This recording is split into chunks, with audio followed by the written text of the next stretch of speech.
আজ সকাল থেকেই রাজধানী ঢাকায় শুরু হয়েছে থেমে থেমে বৃষ্টি।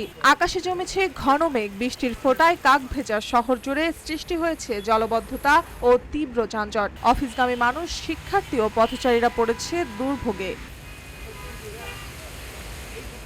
এদিকে শুধু ঢাকা নয়, সারা দেশেই বাড়ছে বৃষ্টির আশঙ্কা। বাংলাদেশ আবহাওয়া অধিদপ্তর জানিয়েছে, ঢাকা সহ দেশের 13টি অঞ্চলের ওপর দিয়ে আজ ঝোড়ো হাওয়া ও বজ্রসহ বৃষ্টি বয়ে যেতে পারে।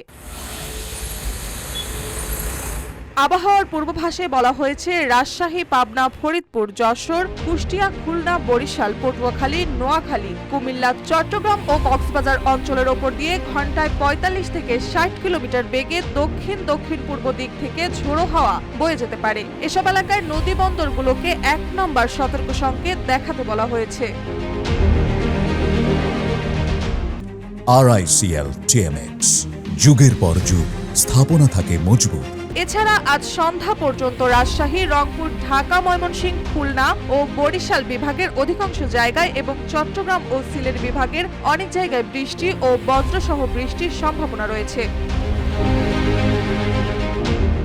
উপকূলীয় অঞ্চলের ওপর দিয়ে সৃষ্ট লঘুচাপটি স্থল নিম্নচাপে পরিণত হয়েছে। এর ফলে উত্তর বঙ্গোপসাগর ও উপকূল জুড়ে ঝোড়ো হাওয়ার আশঙ্কা রয়েছে। চট্টগ্রাম, কক্সবাজার, মংলা ও পায়রা সমুদ্র বন্দরে 3 নম্বর স্থানীয় সতর্ক সংকেত দেখাতে বলা হয়েছে।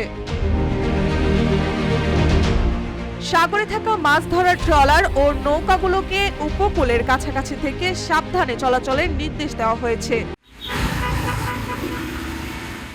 আবহাওয়া অধিদপ্তর জানিয়েছে, রাজশাহী ও খুলনা বিভাগের কোথাও কোথাও ভারী থেকে অতি ভারী বর্ষণ হতে পারে, যা ঘন্টায় 188 কিলোমিটার পর্যন্ত পৌঁছাতে পারে। মার্জিয়া মৌ, রূপালী বাংলাদেশ।